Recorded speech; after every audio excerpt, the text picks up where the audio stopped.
Greetings of the day, friends. Today I am going to share with you a story written by Supriya Uni Nair and edited by Sudha Murthyji in her book Something Went Wrong on the Way to Heaven. The story is Agni Pareeksha. This story is based on a real life story of Manisha Ramakrishnan, who was one of the survivors of a tragedy which took place in Bangalore in 2010, claiming 9 lives and badly injuring 70 others. Supriya was introduced to Manisha by a common friend during Diwali. When she heard her story, she was so inspired to write the story of Manisha, who had fought the battle of death, losing her voice in the accident and badly suffering damages of her internal organs. She was also in between a legal battle between the building owners. It was 23rd February 2010. In the Carlton Tower, the screams were getting louder and louder. The acrid smell of the burning rubber was getting stronger and stronger. Manisha crouched near her desk and the smoke inched towards her like a great reaper. Fayaz, the office boy, was shouting at her, "Manisha ma'am, we need to get out of here." The smoke had blocked the stairway exit and they were 7 floors up. The only way to get out was through the windows. Her thoughts raised to her 2 sons. "My boys, my lovely boys, I love you." They were everything to her, her life. Raising them as a single mother had been tough, but the experience was very gratifying too. She saw that there was a fire extinguisher which lay in the corner. Who knew how to use it, she thought. But she immediately thought of using it to break the window. She shouted at Fayaz. Her voice had become hoarse. Fayaz tried to reach the fire extinguisher, coughing badly, and his body was shaking violently with every breath. Manisha somehow managed to pick up the fire extinguisher and flung it against the window. Down, the rescue workers had spread a tarpaulin sheet. They were encouraging people to jump. Manisha was sick with fear. She had become nauseatic and she was feeling dizzy and sank down to the ground. She started praying to God. "God, am I going to die? Are you watching?" A little later, she heard the voice in a dark room as smoke was filled everywhere. "Yes, please help," she shouted. But where was the voice? She tried to scream louder, but there was no sound, not even a whisper.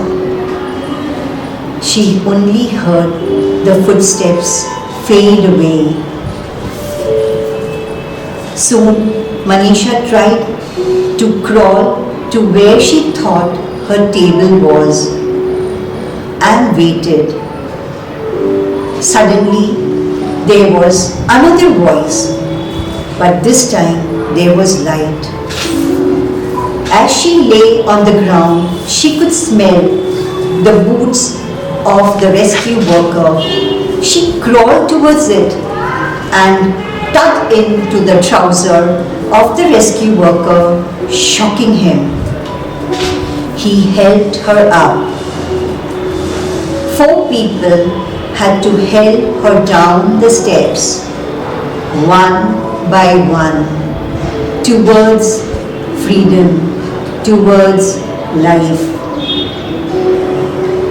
The hospital, the smells, the shocked look of the doctors, and the wonderfully kind nurses.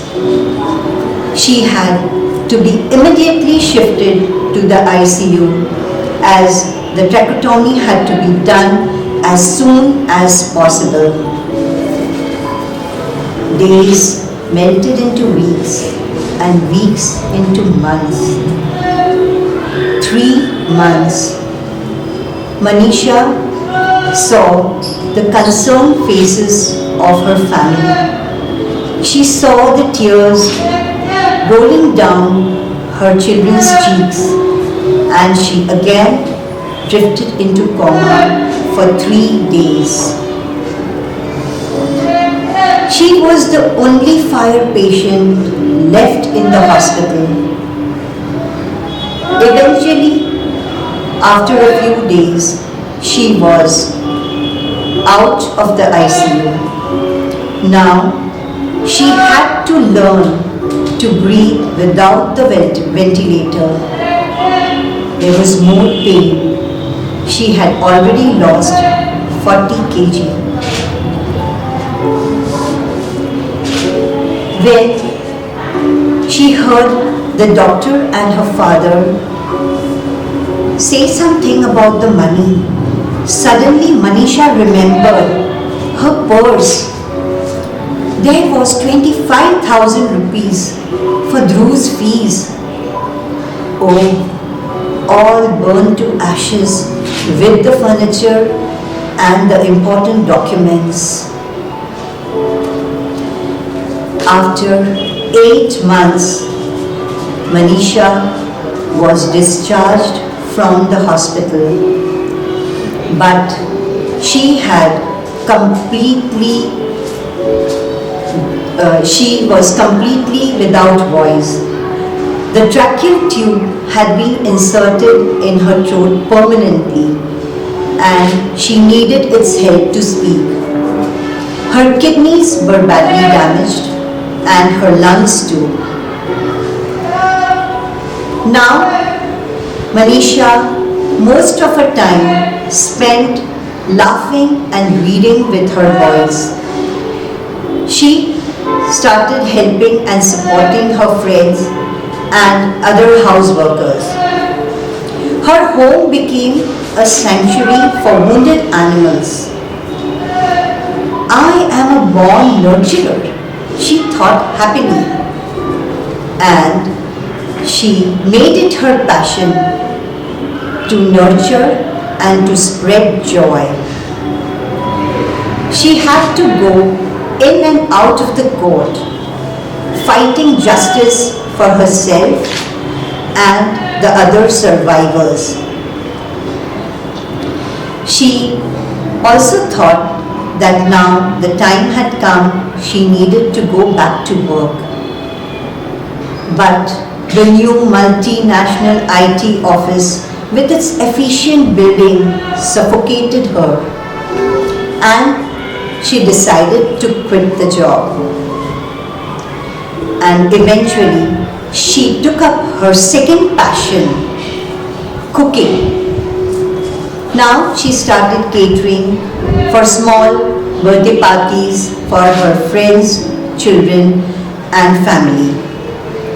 Eventually, after 6 months, she also got a good contract from a food company. Now, Manisha's only demon had to be slain. She tried to go to Carlton Towers many times, but she failed. The thought of her beloved colleagues jumping to death had crushed her. One day, she called her younger son Dhruv and told him to arrange for a flash mob.